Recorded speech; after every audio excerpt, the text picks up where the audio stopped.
before I go on my upcoming 10-day break and have T-Tar Reviews Tie guest host week this year, I have a to-do list of several things I have to do, both for the channel and not for the channel. Most importantly, I have to finish the current Cars Adventure season, finish the Christmas haul, release the next episode of Diecast History. Like I said, these aren't all Cars related. I also have to write a 5-page essay on the effects of drinking water on sleep for school. And then I have, a few other things that aren't nearly as important. But chief among those to me really right now are to finish the current Cars Adventure season and finish the Christmas haul. It shouldn't be that hard. All I've got to do is review 2 cars and make 3 Cars Adventures episodes. As we all know, my schedule for reviews and Cars Adventures episodes recently hasn't been very good, but with that ticking clock, I have to make sure that I get it done. Now, while unfortunately several aspects led me to not be able to make Cars Adventures as frequently as I've been hoping to, not reviewing cars that frequently lately has been my own personal choice.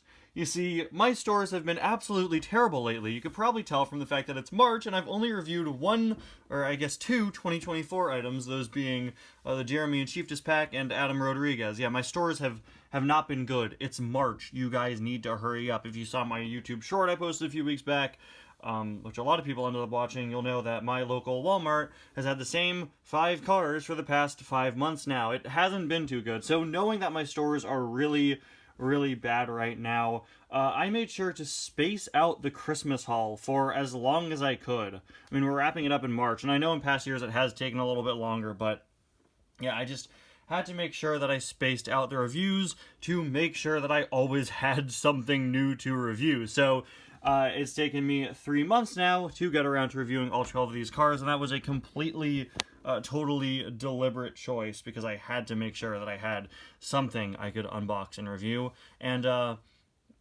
finishing up the haul now is really banking on the fact that my stores will get better by the time I'm back in a few weeks. And let's hope that's the case. If not, I may be out of luck. But hey, at least there's a final 50, right? I guess I could get back to doing that.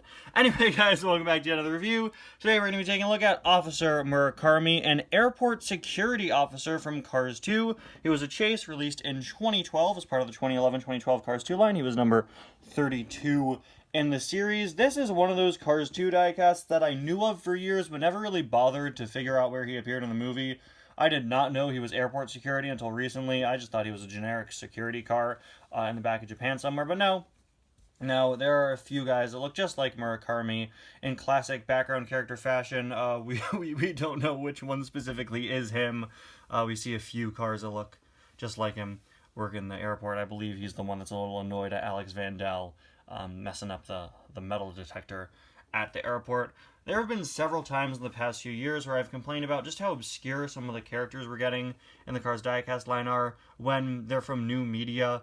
I said that with Cars on the Road, getting some super obscure characters right off the bat when we could be getting more significant ones. I know I've said that with Cars 3 diecast in the past. As much as I love obscure characters, when a new project comes out, I want to make sure I have all the essential characters first. And Officer Murakarmi was one of many characters in the Cars 2 line that are so obscure, like I said, I didn't even know where they appeared. Cars like Murakarmi and Becky Whelan were pretty common in the initial Cars 2 diecast lineup, alongside your more significant cars like Ramon, the World Grand Prix Racers, and the Lemons. Pretty interesting strategy to have some of the most minor Cars 2 characters ever released right out of the gate. But hey, at least they were released alongside some of the essentials, right? Got Miguel Camino, Victor Hugo, Don Crumlin, Radiator Springs Ramon, Murakarmi, and Becky Whelan. And this little note about chase releases, which really doesn't mean anything. All chases end up meaning is these are kind of limited edition and they can't be re-released. And that's not a thing anymore, actually. So yeah. It's so weird just how many chases they put in the Cars 2 line. Look at that. Half the cars shown here are chases, and they really locked some significant characters like Radiator Springs Ramon behind that chase label. I've always wondered in these past few years where we've been seeing chases get re-released, if they just really regretted making significant characters and variants like Miles Axelrod with open hood chases. If they really regretted that purely because they made some really significant characters or characters variants and added this false fictional stipulation they made up saying, yeah, we can't re-release these now. I feel like some people are probably kicking themselves like, wait, hold up. The Ramon, like the best looking Ramon in Cars 2, we can never remake. We can never put him out again. The Prince of England, we can never make him again. What?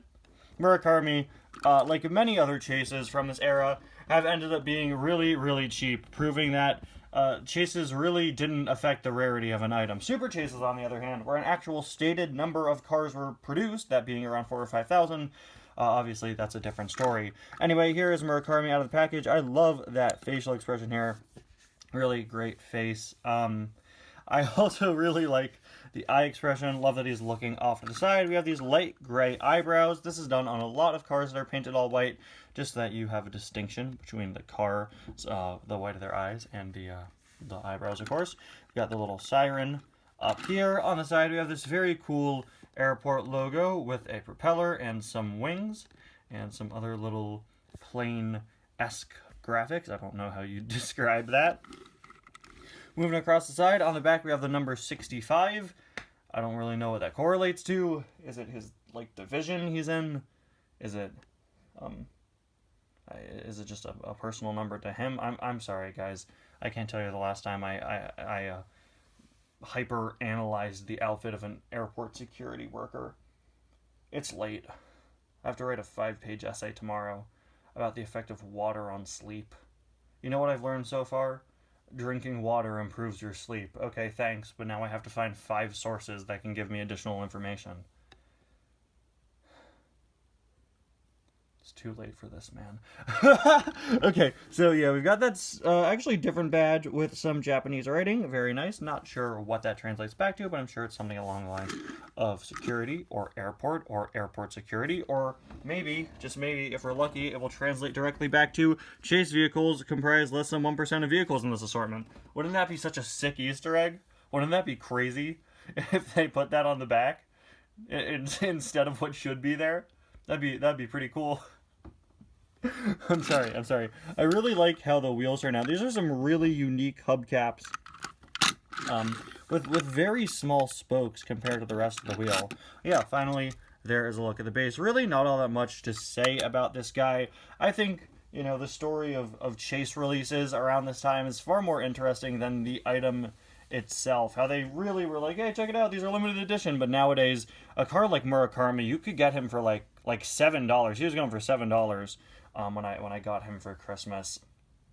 Not saying he's not a cool release, because he certainly is, but it's certainly interesting to see that these limited edition cars are really worth nothing these days. You know, they're worth the amount of a regular release. I've always just found that very, very interesting. It's always very cool to have more police or security cars. It's always a niche that can be fulfilled well in the Cars diecast line, especially if you, like me, have a series, or if you do dioramas. You know, if you want to make a scene recreation of the airport scene in Cars 2, you got to get your hands on several Murakarmis. He's the only airport security car we've ever gotten in the diecast line, which is super cool. And luckily, if you want to do that scene remake, Murakarmi's not going to cost you an arm and a leg, like certain other cars might. Looking at you, bye-bye car. Anyway, guys, thank you all so much for watching. We'll see you guys next time. Bye now.